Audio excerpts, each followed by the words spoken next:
Kazuya is a lonely boy with no parents. One day, after a terrible accident, he suddenly opens his eyes in a strange world. In this new place, 7 gods appear before him.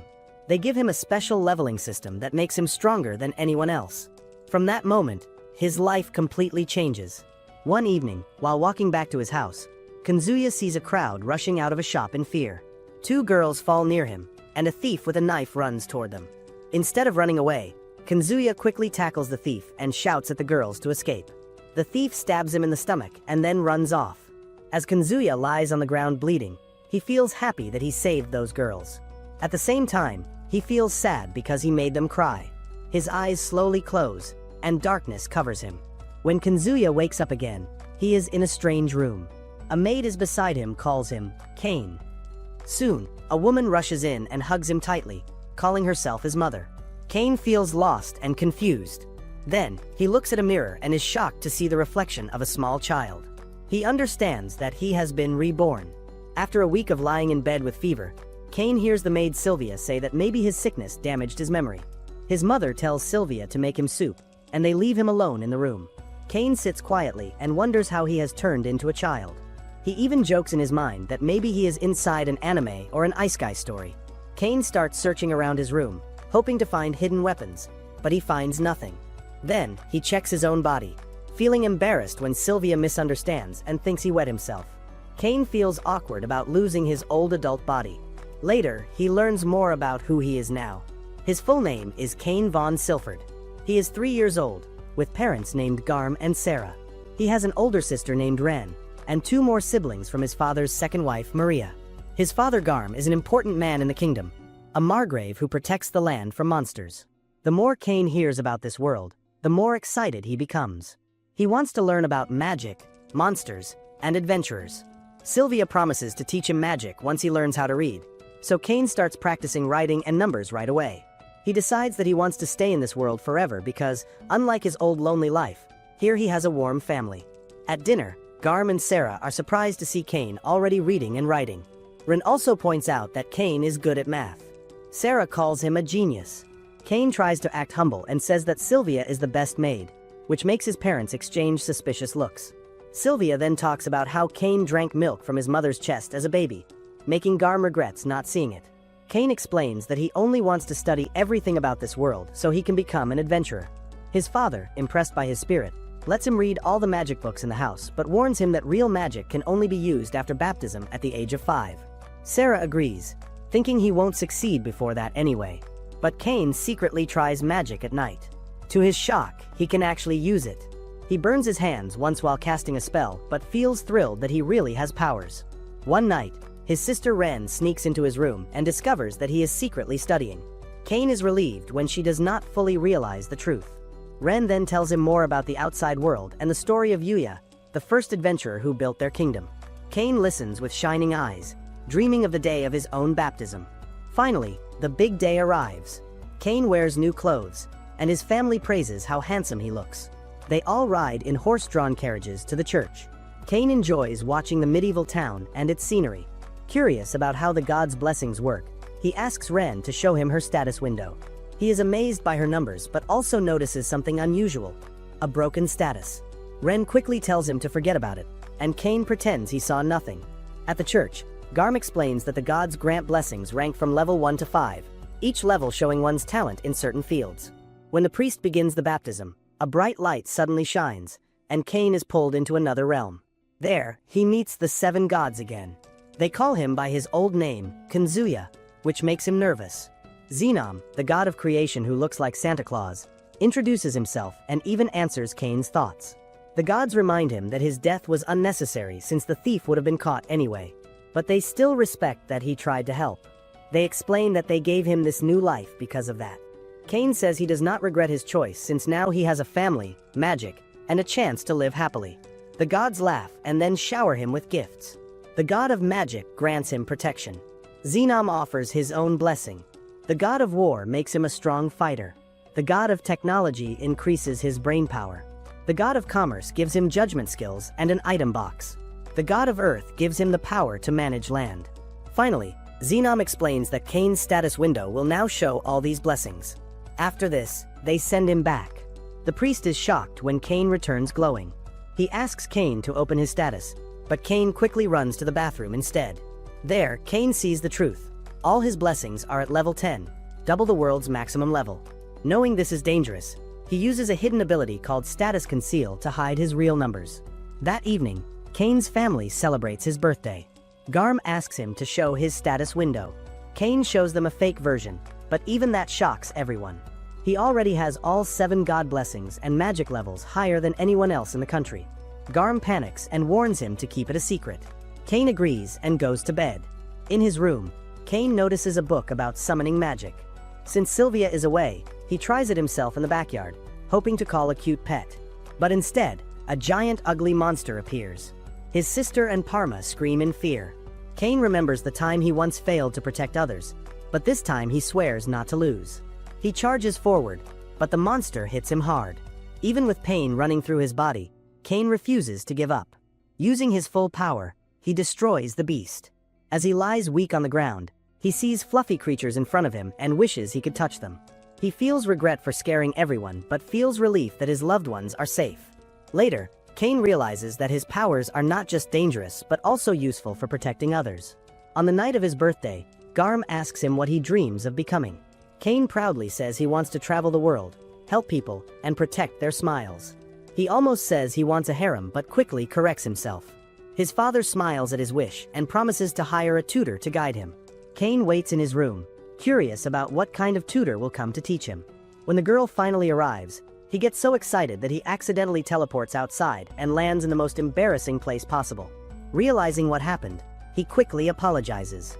A butler then introduces his 2 new tutors, Millie and Nina. Inside the mansion, Millie is still red-faced from the earlier accident, while Cain notices that Nina is actually an elf. His father Garm tells everyone to relax and not be too formal. Cain asks both tutors to talk to him like friends, not like a master. Millie happily agrees and starts teaching him. They move to the training grounds, where Cain shows his sword skills. His speed and strength shock Millie. To test him more, she challenges him to a sparring match. Cain charges at her with such power that she barely blocks his strikes. Nina watches and wonders if Cain has been blessed by the god of war. Cain admits quietly that it's supposed to stay a secret. Tired and overwhelmed, Millie asks Nina to handle his magic lessons before he ends up breaking something. Nina explains that she has level 3 magic protection, but Cain already understands the basics far better. He demonstrates spells from all elements, easily blasting through stone targets. When he reveals that he has blessings from the god of magic, both tutors are left speechless. Millie worries that there is nothing they can teach him.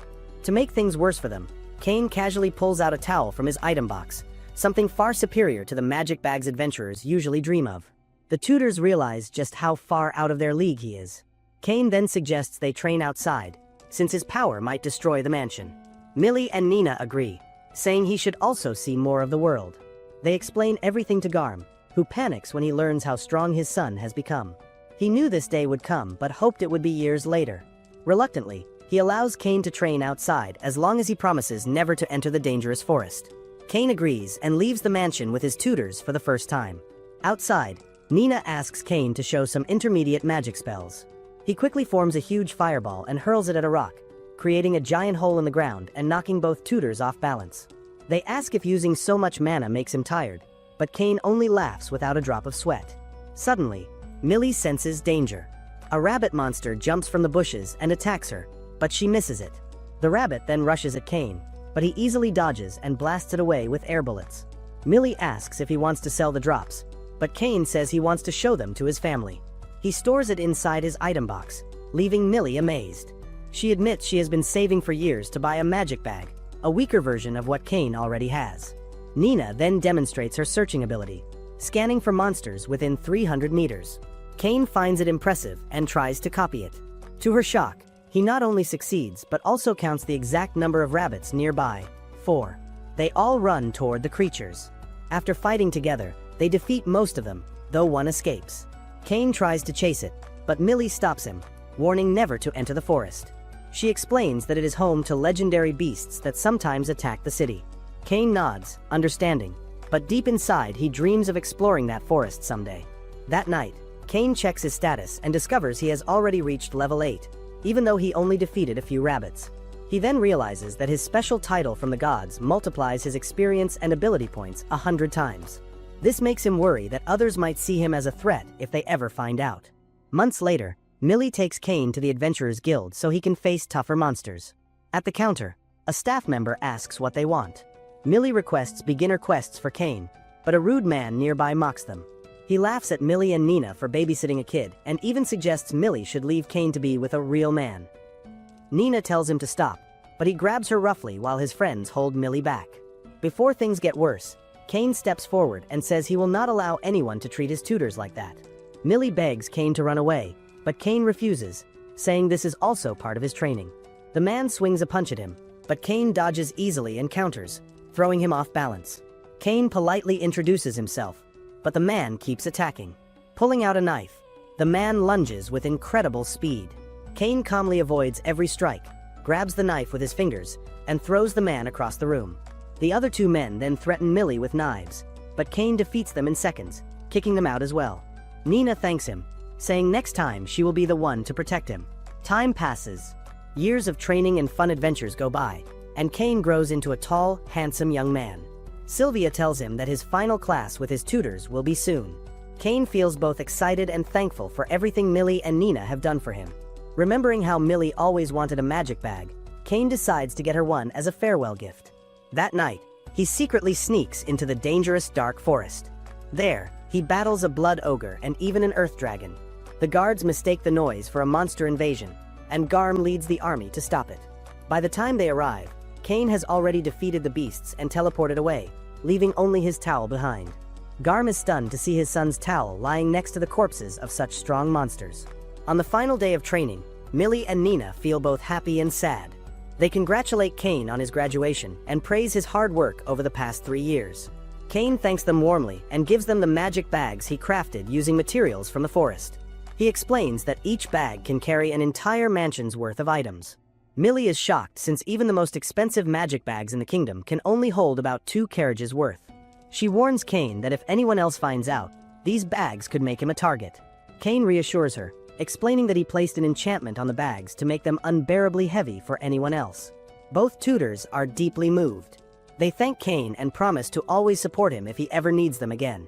And with that, their long journey as teacher and student comes to a close.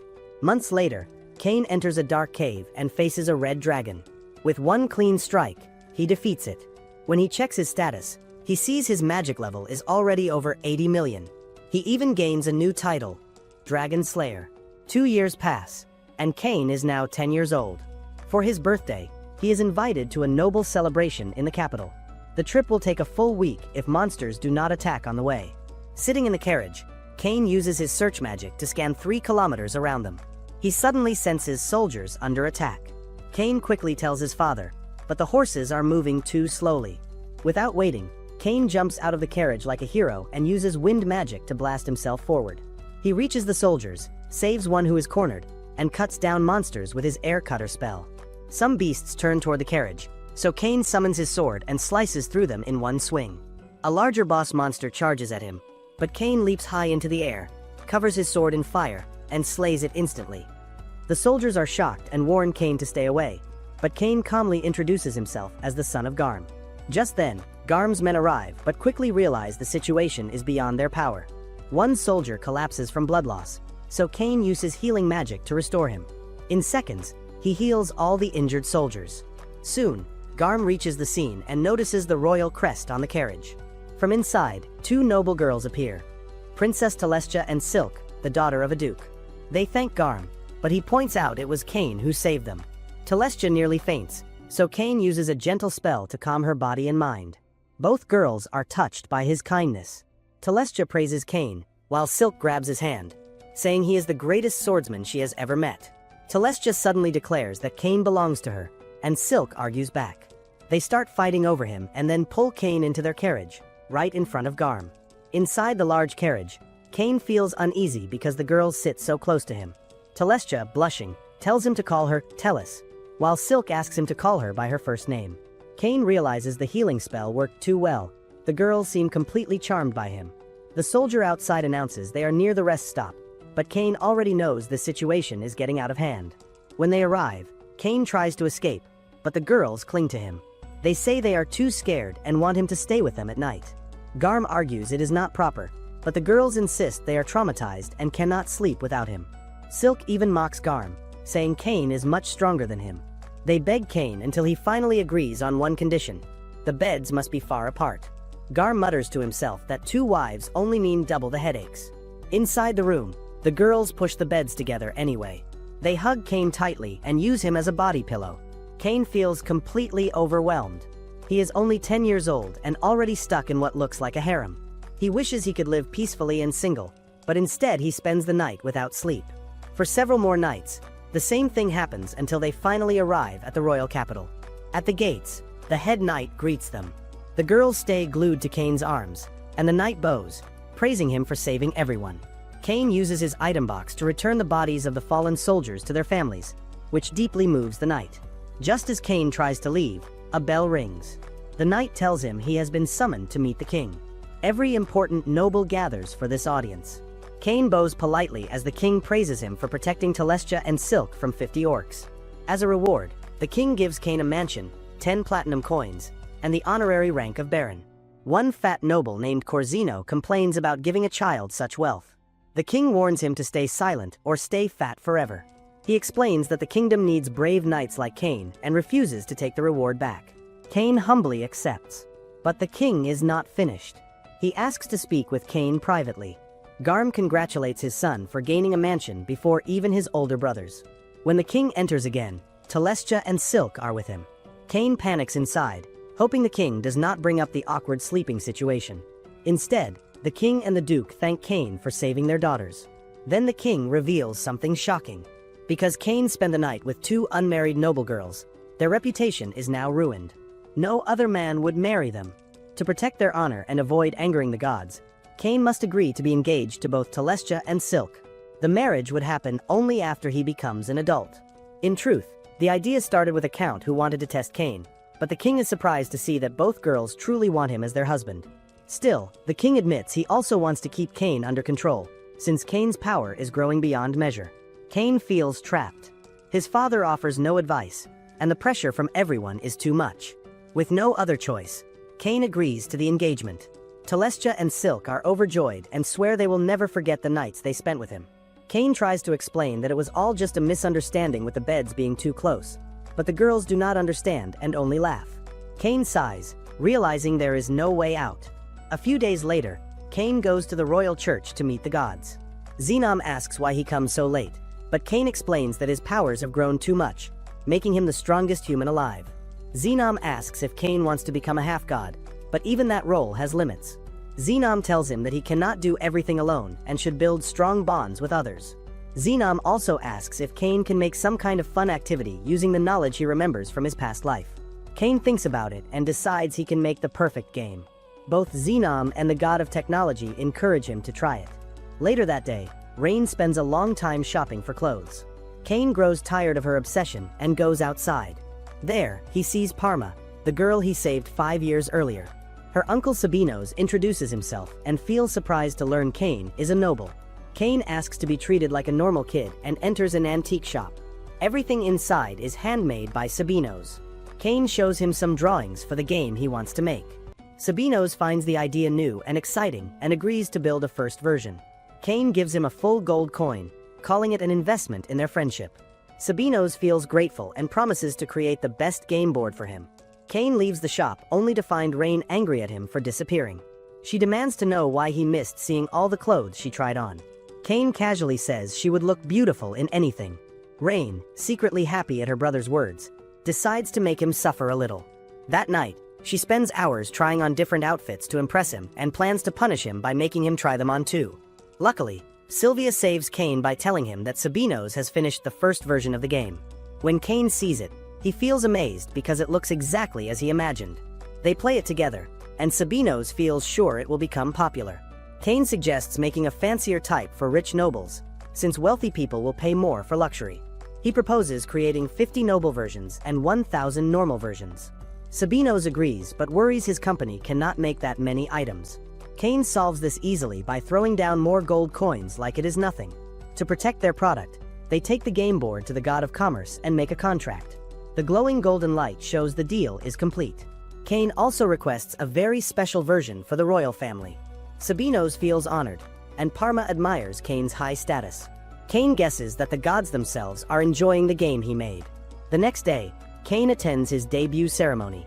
Garm warns him that parents will try to introduce their daughters to him. Cain jokingly says he will make the biggest harem ever, shocking his father with such bold words. Inside the castle, Cain sees Corzino with his children and thinks he looks unpleasant. The Duke and Silk approach. The Duke's smiling face makes Cain feel nervous, but he still thanks Cain for saving his daughter.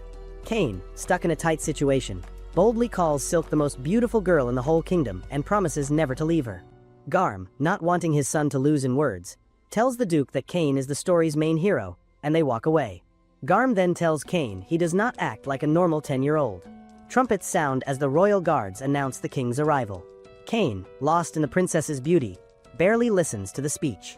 Afterward, he greets the king and tells the princess she is more beautiful than any goddess.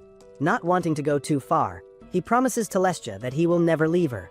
The king, impressed by Cain's charm, praises Garm for raising such a son. Cain apologizes for speaking so freely and shows the king the board game he created. Curious, the king asks him to visit his private room later, saying that if he refuses, he will be executed. Cain reluctantly agrees.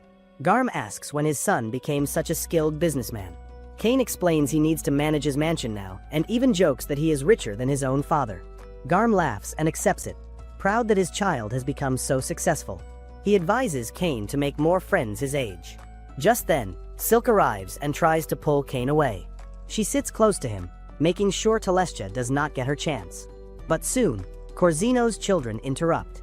One compliments Silk's dress, but she ignores him. Another lackey orders Cain to leave, but Cain introduces himself politely.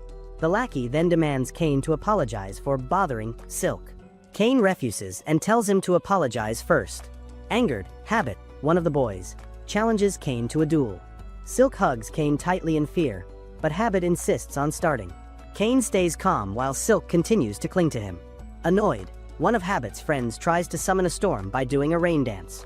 Silk quickly tells them to stop, revealing that Cain is a baron and the third son of Baron von Silford, the same boy who saved the princess from an army of 30 orcs. Realizing their mistake, Habit and his friends panic, bow down, and beg for forgiveness before running away. Silk notes that Cain could have revealed his rank from the start, but instead let them embarrass themselves. She promises to tell the princess, but Cain begs her to keep it a secret. Silk agrees only if Cain takes her on a date. Just then, Telestia appears and asks what the secret is. Cain stops Silk from speaking, but Telestia, feeling left out, demands a date too. Cain, thinking she looks adorable, agrees. The king overhears and asks what is going on. Telestia boldly tells him to stay out of it. Cain, shocked, feels like he has created a monster. The king then says they need a long discussion, and Cain suddenly fears this may be the moment he finally gets executed for his messy dealings with both the princess and the duke's daughter. The next day, Cain plays the board game he created with the count. But the king becomes upset because he is not invited. The duke praises Cain for the invention and also wants to play reversi with him, followed by many others in the palace. Cain starts regretting making the game because now everyone wants to play it. After a full week of avoiding the king, Cain finally visits his new mansion. The place is in horrible shape, not cleaned or repaired for years. Using his magic, Cain restores the house completely, making even the garden look new. Sylvia arrives with excitement, happy to serve as his personal maid. She brings a full team of helpers, including maids and a butler, to handle his noble duties. The maids are shocked at how spotless everything looks, and Cain tells them he used magic to clean it. Cullum, the butler, reminds Cain that his older brothers are visiting at Garm's mansion that day. When they meet, his brothers congratulate him for getting his own home first. They feel proud of their little brother. Cain gives them a full tour of the mansion. Garm remembers the place as an old wreck and wonders how it looks so new. Cain admits he used magic to rebuild it. Sarah proudly praises her son, while also calling Garm useless in comparison. Garm wishes Cain had decorated the place more like other nobles, with paintings, vases, and trophies. Cain suddenly has an idea. He disappears and then comes back with a massive mounted red dragon. Sylvia and the maids scream in shock. Garm asks why it is there, and Cain calmly says he defeated it himself. Garm feels impressed, knowing a dragon is worth a fortune. Suddenly, Sarah screams from the bathroom. Cain and Garm rush in, only to find her fascinated by the strange toilet. Garm tries it himself and realizes it will amaze any guest. Cain wonders why they would need visitors, and Garm explains that owning a mansion means holding a debut party and inviting nobles. Cain is not thrilled, but Colum gives him a guest list to make it easier. While going through the list, Cain notices that his most hated person, the ugly Corzino, is invited, but the king is not. Only nobles of count level or higher are allowed to invite royalty. Cain understands the party will require a lot of work and thoughtful gifts. Sylvia suggests offering something unique as both gifts and hospitality. Cain becomes inspired and uses his magic to create glass cups, since porcelain is too common. For food, he chooses hamburgers, which Sylvia loves instantly, and for drinks, he invents carbonated wine. She finds it unusual but refreshing. Colum then interrupts, saying the king wants to see Cain. When Cain arrives, the king is furious. He demands to know why he was not invited, even slamming his desk in anger. The Duke smugly waives his invitation, showing off that his daughter Silk was included. The king, nearly in tears, complains about being left out by his future son-in-law. Cain quickly explains that he simply had not gotten the chance to hand him his invitation yet because of his busy schedule. He then offers the invitation to the king, who instantly cheers up. The king even shows it off proudly, announcing that Princess Telestia will attend too. Finally, the night of Cain's debut party arrives. Cain welcomes all the nobles into his home. The Duke arrives with Silk, and Cain tells her she looks more beautiful than anyone else there. The guests admire the red dragon display, and Silk whispers that she cannot wait to live there with him. Colum then informs Cain that it is time to give his speech. Cain thanks everyone for coming and asks them to enjoy his offerings. He raises a toast, and his parents are delighted by the fizzy taste of the wine. The sparkling glasses, designed to look like treasures, also impress the nobles. Cain then reveals that he prepared them as gifts for each guest to take home. The king arrives next and tries the wine. The bubbles surprise him in the best way. When he takes a bite of the hamburger, he is stunned by the mix of melted cheese and juicy meat, calling it perfect harmony. Telestia also enjoys the food greatly. The queen, after trying the bathroom sprayer, begs Cain to install one in the royal palace. Curious, the king tries it too and shouts loudly enough for everyone to hear. When he walks out, he pretends nothing happened but demands Cain install the sprayer in the royal bathroom immediately. Cain agrees, and the king praises his hospitality, calling the event a perfect noble experience. Everyone congratulates Cain, and he feels joy knowing his efforts are appreciated. But Colum warns that trouble is coming. Corzino soon arrives and insults Cain's mansion, calling it nothing more than a kennel. Cain prevents Colum from warning him about the dragon statue. When Corzino sees it, he screams in fear. Cain apologizes, saying the dragon must have startled him. Corzino then criticizes Cain's sense of style, but the rest of the nobles see only Corzino's rude behavior. Even worse, he shows up after the king. At dinner, Sylvia offers him some carbonated wine. Corzino insults it at first but ends up enjoying it. He calls the hamburger disgusting but eats it all anyway. Everyone notices how poorly he treats Cain. Colum tells Cain to remain calm, and Cain gets a clever idea. He offers Corzino some glasses, calling them a simple gift. Corzino mocks them but suddenly demands 100 glasses along with the hamburger recipe. Cain refuses, explaining that the gifts are for everyone at the party. Corzino grows angry and demands obedience. Cain then distracts him by saying there is an even more amazing red treasure nearby. Curious, Corzino insists on seeing it. Cain introduces the kingdom's greatest jewel, the king himself, who suddenly appears behind Corzino.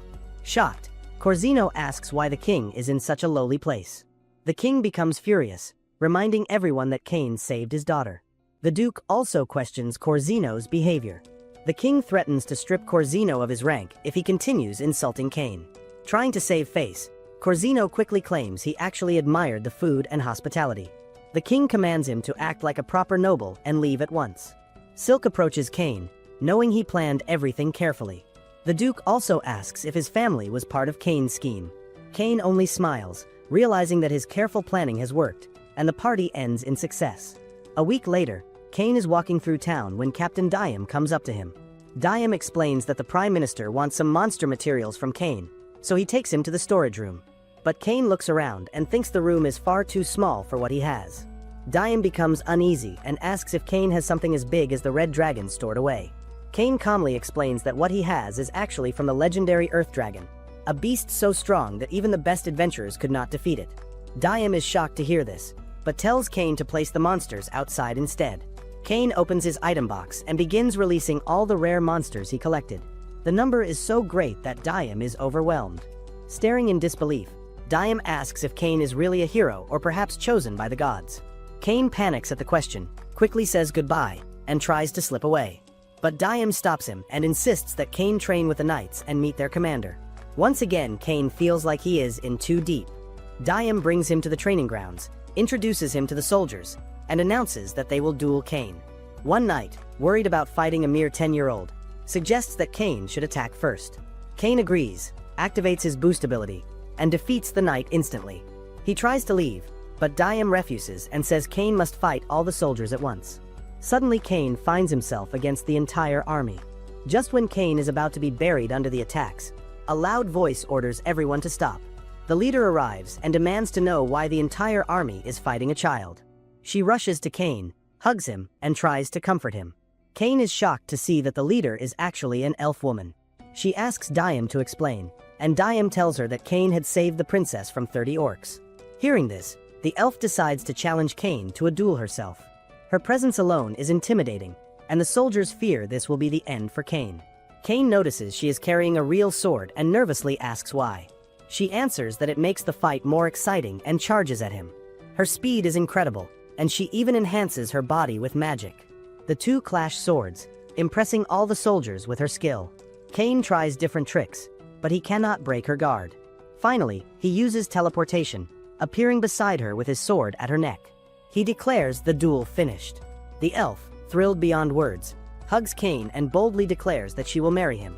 Cain is speechless and reminds her they just met.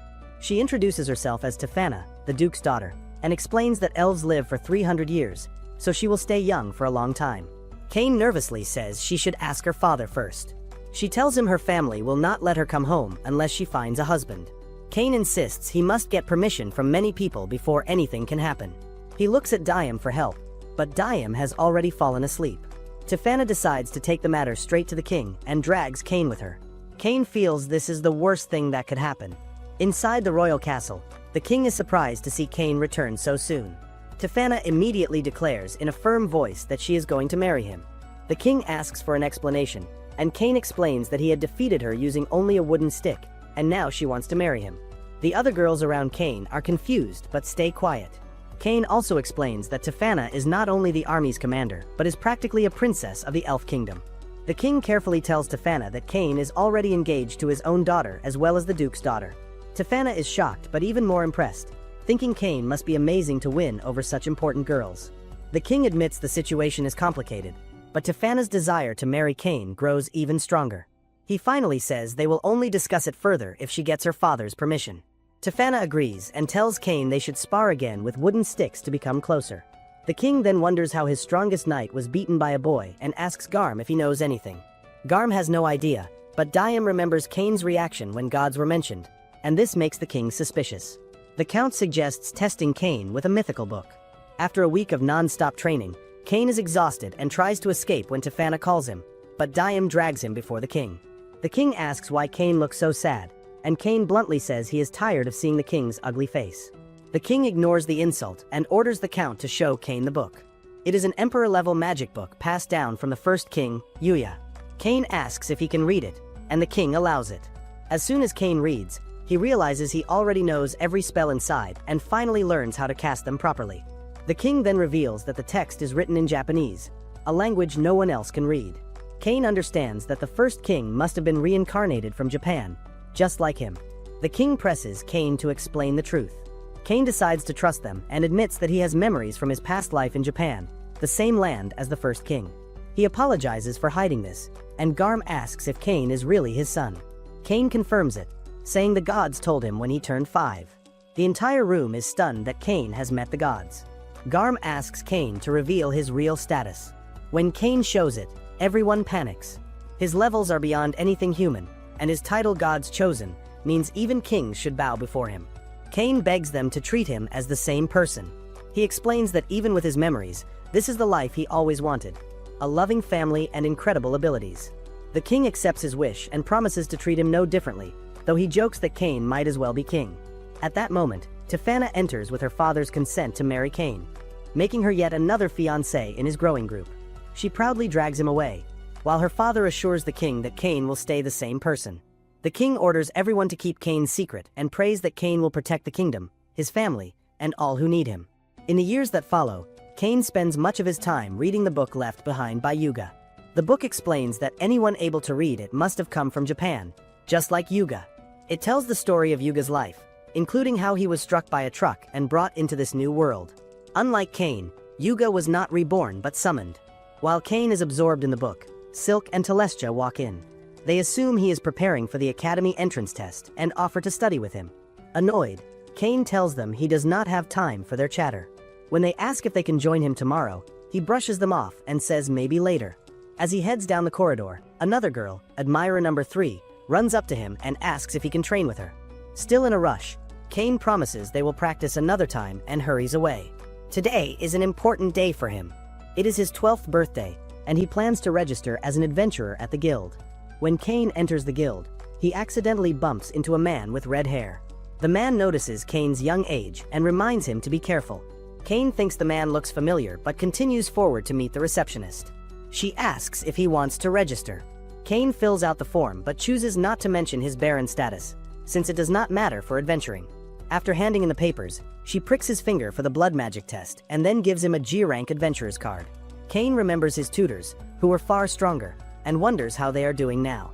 The receptionist introduces herself as Rudy, but before they can talk more, 3 men interrupt.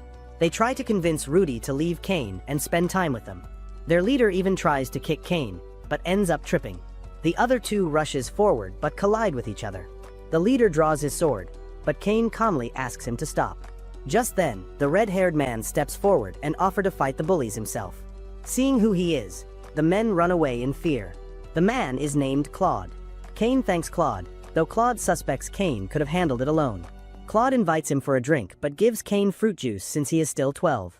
Curious, Claude asks about Cain's training, and Cain mentions his tutors. Impressed, Claude cheers him on for becoming an adventurer. He explains that his party is called Ice Flame because he uses a flame sword and his wife uses ice magic, letting them take on powerful jobs and rank up quickly. Cain is amazed when Claude shows his gold card, proof of his A rank. But Claude shrugs, saying it is nothing compared to the legendary Tri-S rank held by the first king. At that moment, a wand smacks Claude's head, and his wife, Rena, scolds him for drinking. Claude introduces her to Cain, and Rena finds Cain adorable. She offers to handle any troublemakers for him, but Claude laughs and says Cain can protect himself just fine. Annoyed, Rena threatens Claude and drags him off by the ear, leaving Cain amused. Cain then looks at the quest board and wonders what task he should try with his G-rank card. He thinks about transporting items using his item box, but decides it is too dull. Instead, he notices a request to kill as many goblins as possible, with no limit to the reward.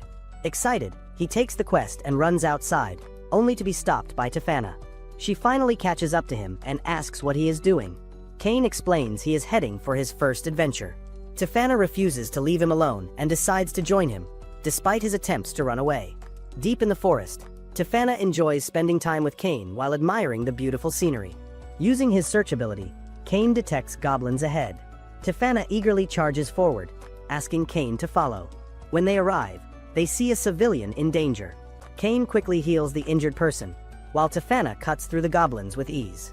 Soon, more goblins appear, and Cain boosts Tefana's physical strength with his magic. She thanks him and keeps fighting, swearing she will never leave his side. Cain thinks she is a bit too intense, but allows her to fight on. While she is busy, a group of green lizards suddenly appears. Cain tells Tefana to guide the civilian to safety while he deals with them. He casts light and ice magic, wiping the lizards out completely.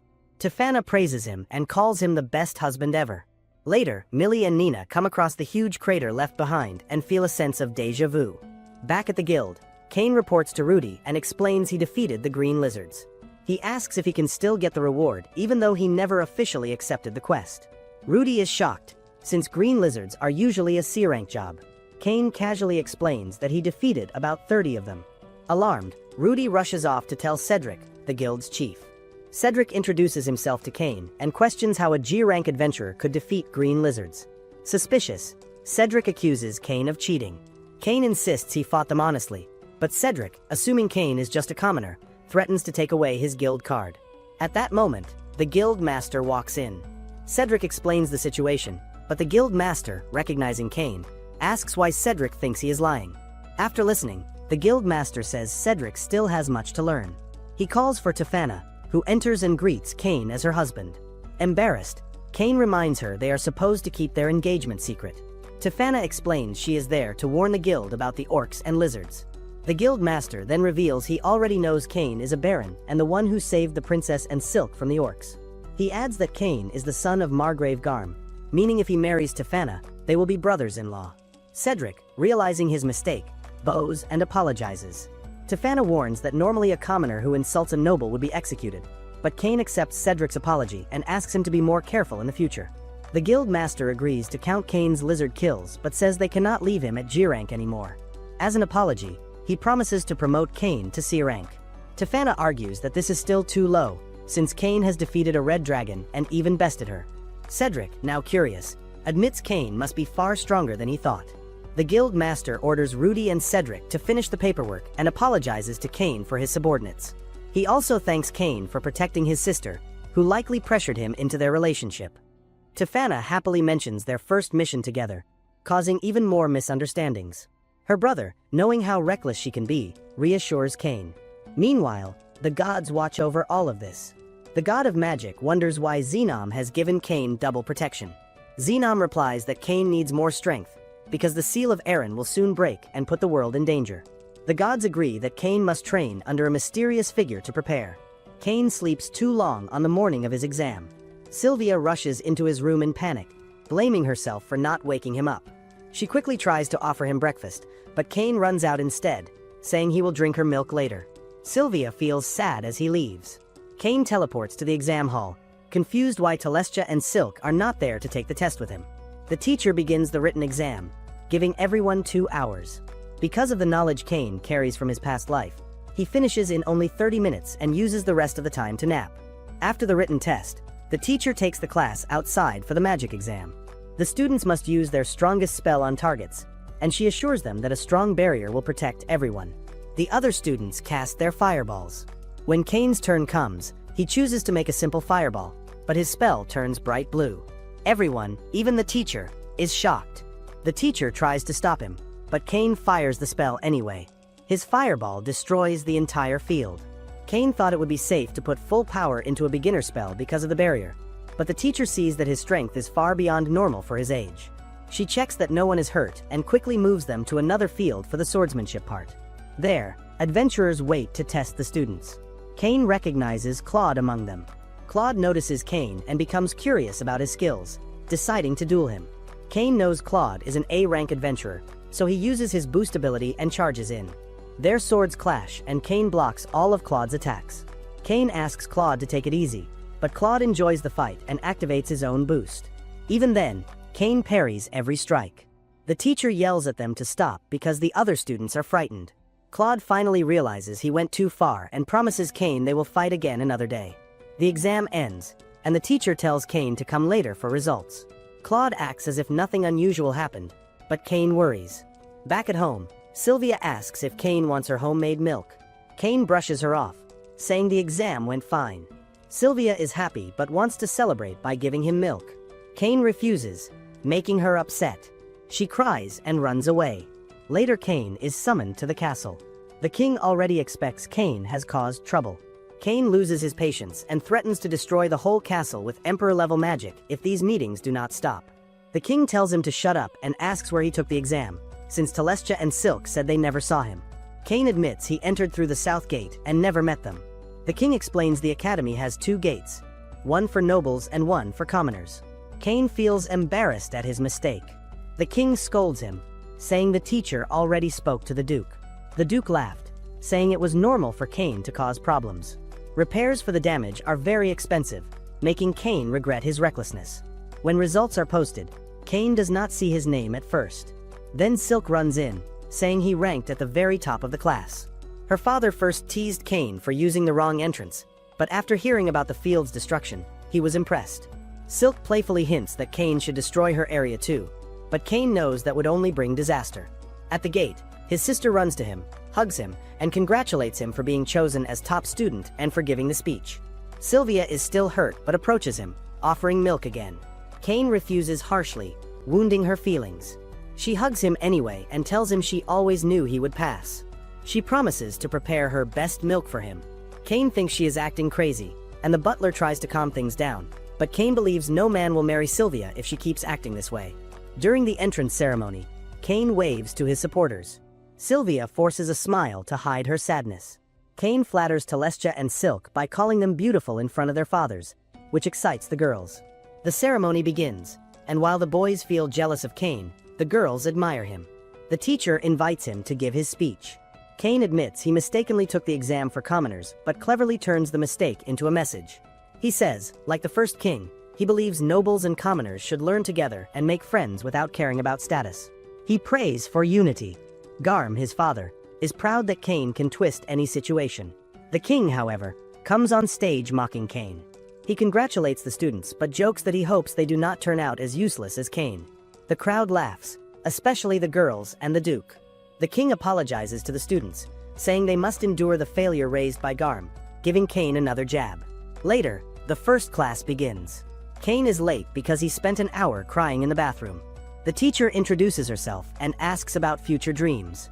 Cain says he wants to be a free adventurer. The girls quickly say they want to support him. Telestia says she will study internal affairs to help manage his future kingdom, and Silk says she will study commerce to assist his plans. Cain realizes this feels like a slave harem forming around him. After class, Cain sees Parma being bullied by Habit and his gang. They mock her for being a commoner and demand she quit school. Cain steps in, calling for equal treatment. When they realize it is Baron Cain, they back off. Cain declares Parma his friend no matter her status. Habit threatens to ruin her family, but Silk and Telestia step in and challenge him to repeat the threat. The bullies panic, apologize, and flee. Cain comforts Parma and asks if he can pet her cat ears, but the girls think he is getting too close to her. Silk orders Cain to kneel and he obeys, thinking divorce might be easier. Suddenly a voice laughs inside his head, asking him to chat. The mysterious person waits in the library. Cain goes there, opens the door, and is teleported into another world. A man offers him coffee, shocking Cain because he wonders how the man even knows about coffee. The man introduces himself as Yuya, the very first king of the land. Cain remembers reading about him in old Emperor-level books, but he is confused, wondering if Yuya is a ghost since more than 300 years have passed. Cain uses his judgment skill and sees that Yuya carries the title God of Creation. That proves Yuya is the true creator of this world. Yuya explains that the gods want Cain to receive training. Cain thinks he is already the strongest, but Yuya tests him by asking him to steal a cookie. When Cain tries to grab it, Yuya draws his sword and blocks his movement completely. Yuya then tells Cain about his real enemy, the evil god Eren.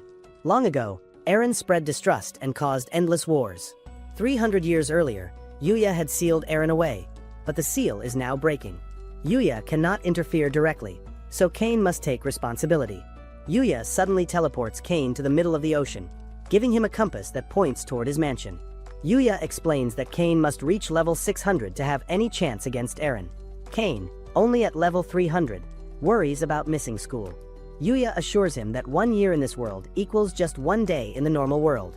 With no other choice, Cain rushes into a forest, dodging snakes and cutting down massive bears. Within minutes, he is fighting wave after wave of S-rank monsters. Meanwhile, back in the real world, Sylvia panics when she opens the door and finds Telestia and Silk. She admits she has not seen Cain all day.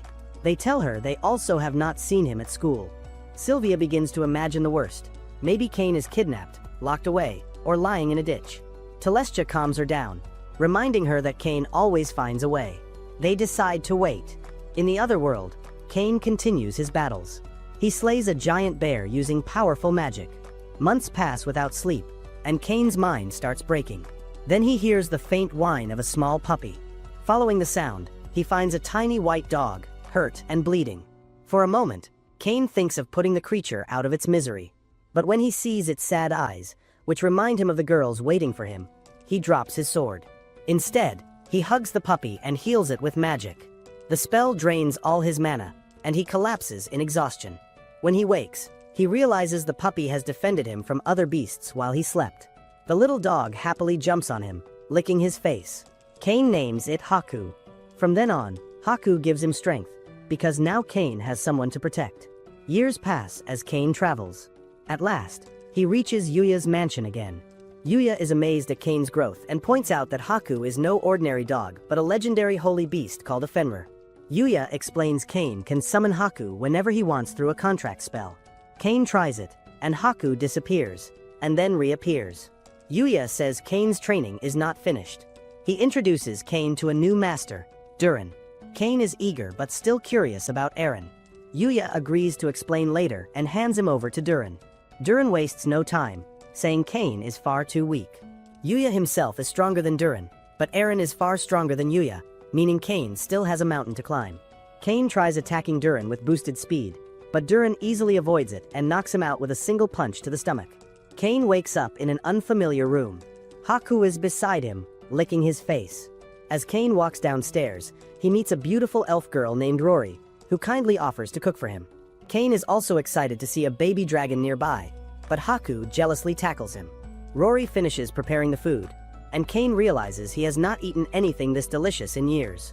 Durin encourages him to eat more, while Rory even offers him special elf milk. Back in the other world, Telestia and Silk worry for Cain's safety, but Telestia reassures Silk that Cain will be fine. Sylvia tells them to hurry with their work, warning that otherwise her milk will be the only thing Cain experiences. The girls finally understand why Sylvia never has suitors. Durin continues pushing Cain. The training is harsh, and Cain struggles to keep up. Yet his will to protect his loved ones keeps him moving forward. After 1 year of painful training, Cain is still far from ready, but he refuses to quit.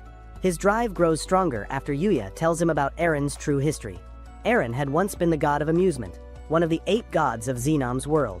The other gods asked him to create a game for their fun. Instead, Eren forced all living beings to join a deadly game where survival meant killing. If Eren ever breaks free again, he will plunge the world into endless chaos. To stop this, Cain must grow stronger than ever.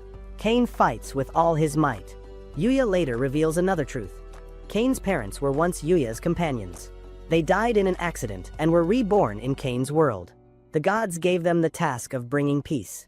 But when Eren appeared, even Cain's mother's strongest inferno magic could not defeat him. Cain's father and Yuya fought bravely, yet Eren crushed their entire army with a single strike. In the final moment, Cain's father sacrificed himself to restrain Eren long enough for Yuya to seal him inside a stone.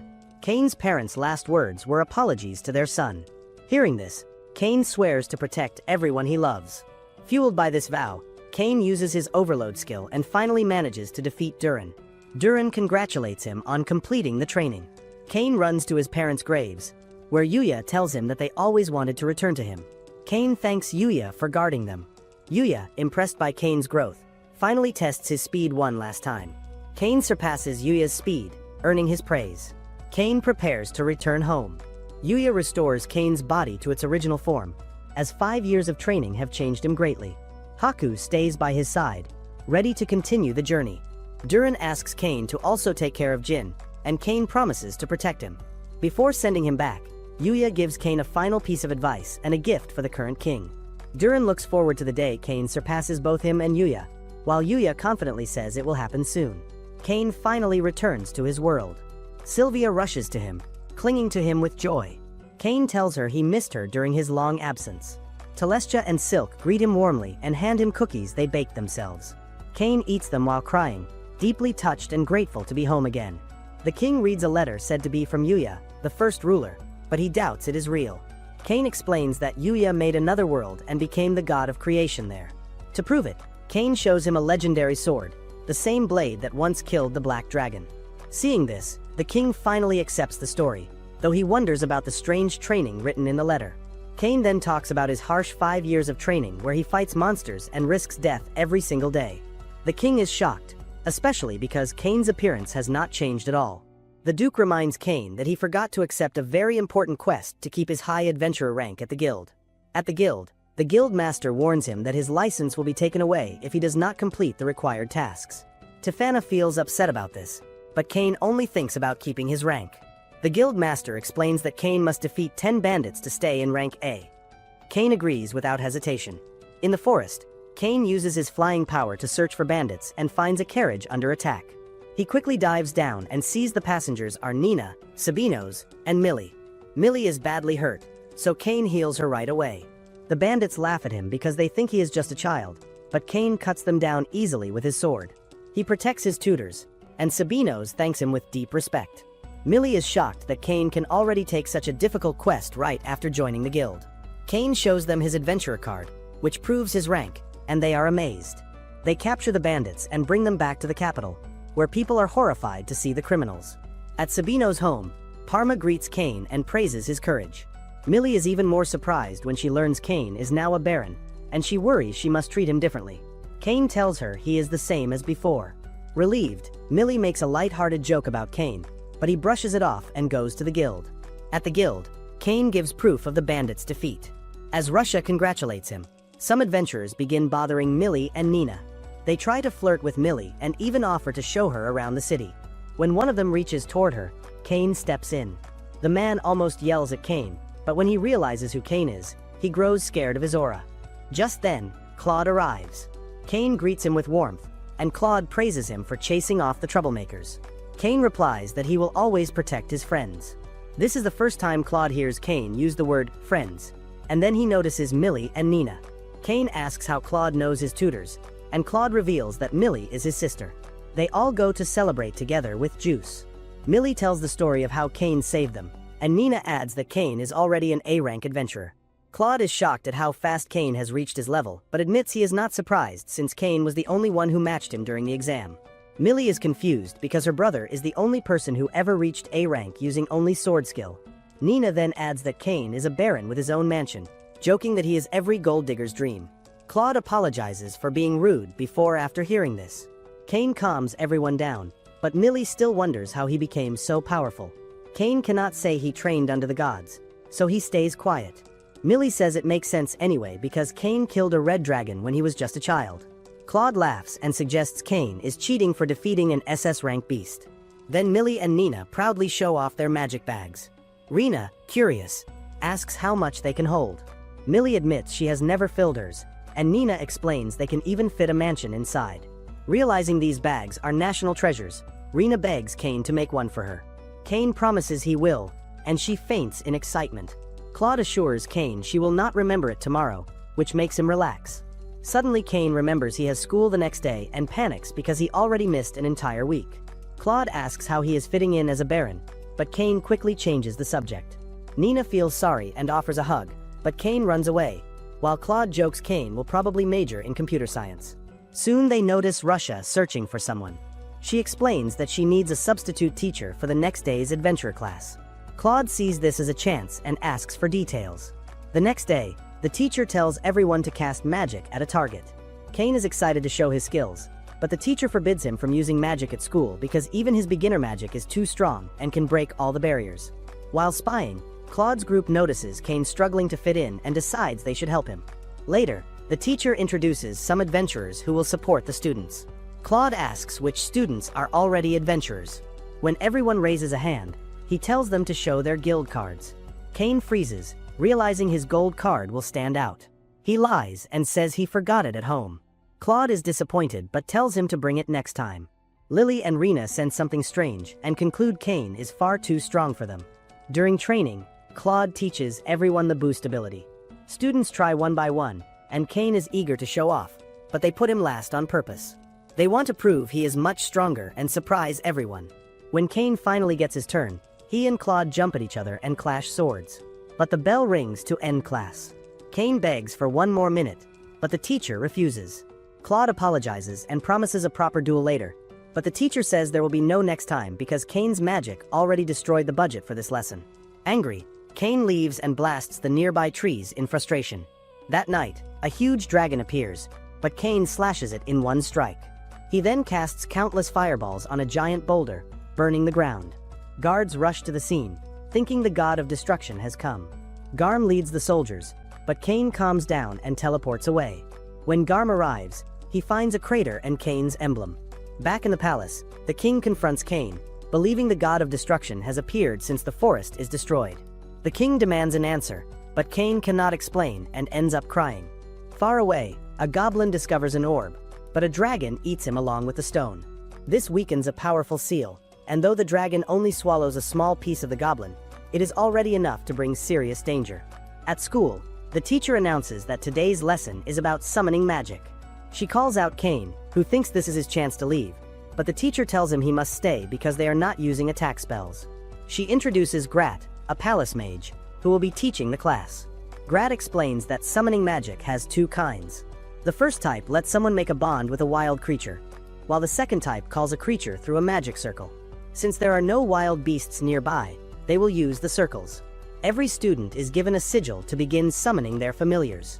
One student calls out a huge beast but becomes frightened and cancels the bond.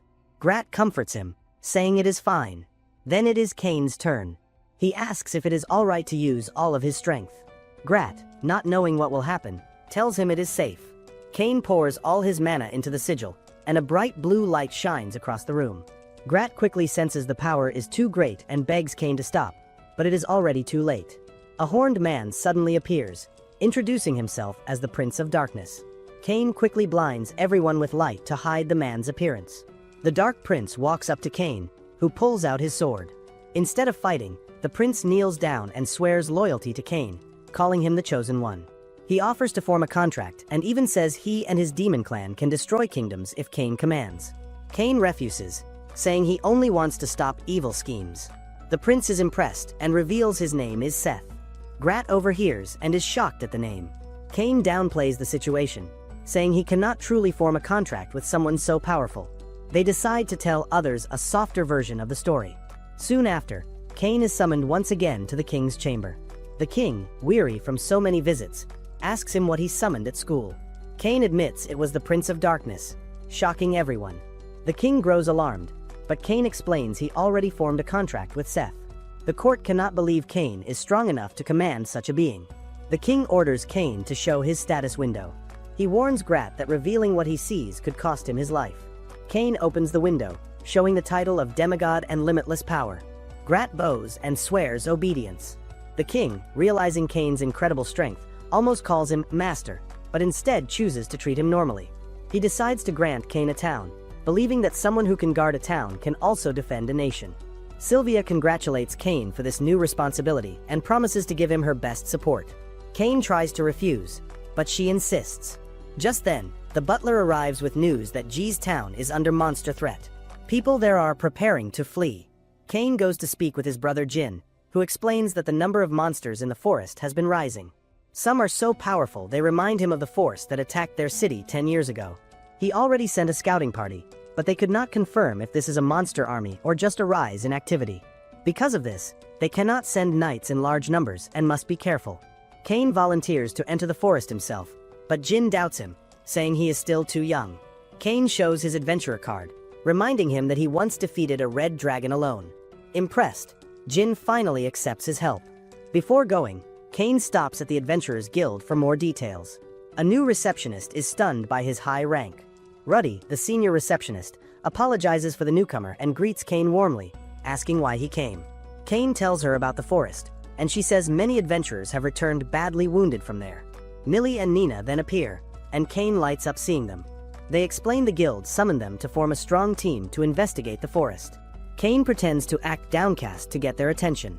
Millie mentions that her brother and his wife will join the team as well. Later, Cain tells Sylvia he plans to explore the forest alone, but she urges him to take someone. Cain reassures her he has companions. To prove it, he summons his two pets, who greet him warmly but soon act distant. Using his search ability, Cain senses something wrong but cannot locate it. He then calls on Seth. Seth kneels immediately, ready to serve. Cain asks him to look deeper into the forest. Seth senses a vast number of strong monsters and requests to summon a helper. With Cain's permission, he calls Dalmatia, one of the 4 heavenly kings who excels in investigation. Dalmatia, stunned at meeting Cain, calls him the chosen one of the gods and swears loyalty. Cain sends him into the forest. Dalmatia releases swarms of insects to scout, which makes Cain shiver in disgust. Still, the insects find many creatures. Cain destroys them instantly with one strike. Dalmatia, amazed by Cain's strength, realizes Cain could wipe them all out at once if he wanted. Back in town, Millie and Nina are shocked to see Cain has defeated S-rank monsters so easily. Claude soon arrives, wondering where such powerful beasts came from. Cain explains they were in the forest, and there are even stronger ones deeper inside. Dalmatia's insects then sense something terrifying, warning them not to approach. Seth refuses to be intimidated. He asks Dalmatia if he has grown rusty and tells him to see this as training. As they push forward, the enemy notices them. Aaron's eye catches their presence, and he releases countless monsters toward the town. Thousands of beasts surge forward. Seth teleports to Cain's side to warn him of the attack. Cain quickly tells Ruddy to alert everyone in town and asks Claude to gather all the adventurers. Ruddy protests, saying it is too dangerous, but Cain insists he has allies stronger than any A-rank adventurer. Seth feels deeply moved when Cain calls him a friend and vows his life to help him. Together they rush toward the forest. Tefana appears worried, but Cain tells her to stay behind and guard the town. She promises to protect it with all her strength. As they run, Seth wonders why Cain does not just teleport. Cain explains that in this country, only he can teleport, so Seth must hold back. Meanwhile, Dalmatia is fighting dragons, and when one nearly strikes him, Cain saves him with a giant flame. He rains down firestorms, wiping out the beasts below, while sensing a strong presence deeper inside. Aaron mocks them, declaring the real game has already begun. Monsters continue to flood out, but Seth tells Cain he will handle them while Cain confronts the leader. Seth prepares to summon his followers, warning that the forest may not survive. Cain tells him not to go too far. Seth, in return, warns Cain to be careful as well, making Cain smile before lifting off into the air to face the enemy. The army struggles to defend the people, guiding them inside the walls of the town. Nina uses her search power and sees many monsters approaching. This makes Millie rush into the forest, saying she must finally act like a proper teacher. Nina follows her, and Claude with his wife also run in to help Cain. While everyone fights monsters, Seth calls his loyal followers, the 4 heavenly kings. They appear shocked at the situation and wonder why Seth has summoned them. Seth tells them it is because his only friend has asked for help. The kings are amazed to hear that Seth even has a friend. Dalmatia then explains that Seth has made a contract with Cain, which shocks them even more. They wonder how anyone could be strong enough to form a deal with the Prince of Darkness. Dalmatia answers that Cain is no normal human but a great demigod chosen by the gods. Seth says he will explain everything later, but for now, they must fight. The kings agree and join the battle. Cain flies over the field and uses his Inferno spell, raining fire on the monsters below and burning them. Suddenly, a giant purple blast shoots toward him, but he dodges in time. Another follows, which he blocks using his Inferno. The source is Aaron, who is frustrated because he is not fully revived and stuck inside a dragon body. To amuse himself, he sends even more monsters toward the city, treating it like a game to see if humans can survive. Claude and his group, on the other side of the forest, see people floating in the sky. They believe these must be Cain's allies, even though they seem to be struggling. Seth orders the 4 heavenly kings to keep fighting so the humans can be safe. Nina again uses her search power and senses a new threat. Millie and her brother rush to attack the incoming beasts. Meanwhile, Cain faces Aaron directly. Aaron grows furious because Cain looks like the humans who once sealed him away. Out of rage, Aaron decides to kill Cain and breathes out a huge dragon attack. Cain narrowly avoids it, realizing its terrifying strength. Aaron attacks again, but Cain jumps back and counters with Inferno, though the attack does no harm. Cain's friends are also being overwhelmed by enemy forces. Even so, Claude and Millie stay determined to support Cain no matter what. Cain summons Haku and Jin to join him against Aaron. They dodge the dragon's strikes with skill, but then Aaron's tail hits Haku badly. Aaron prepares to finish him off with a deadly strike.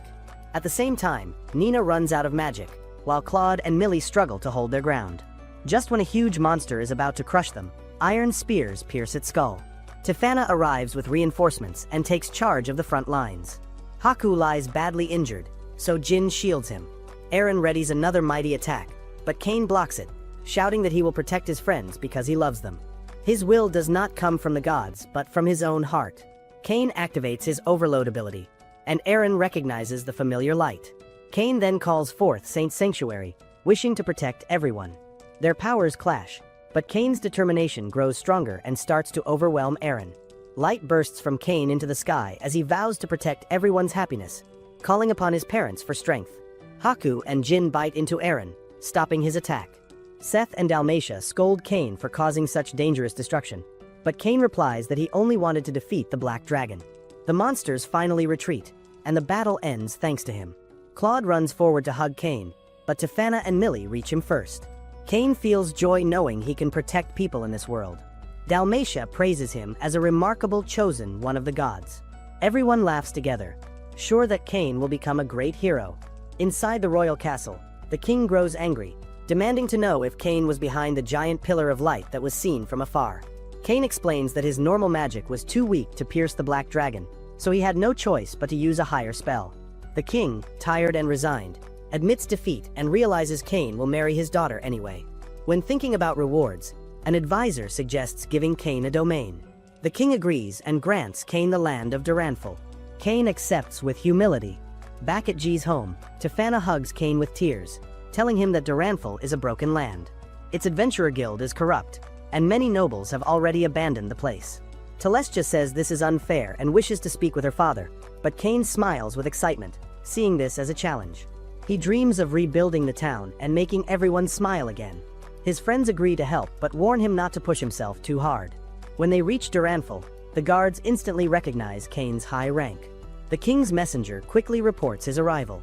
The guild organizes a welcome party, but Cain easily handles their behavior with his fire powers. Later, at the tavern, he sees men harassing a catgirl.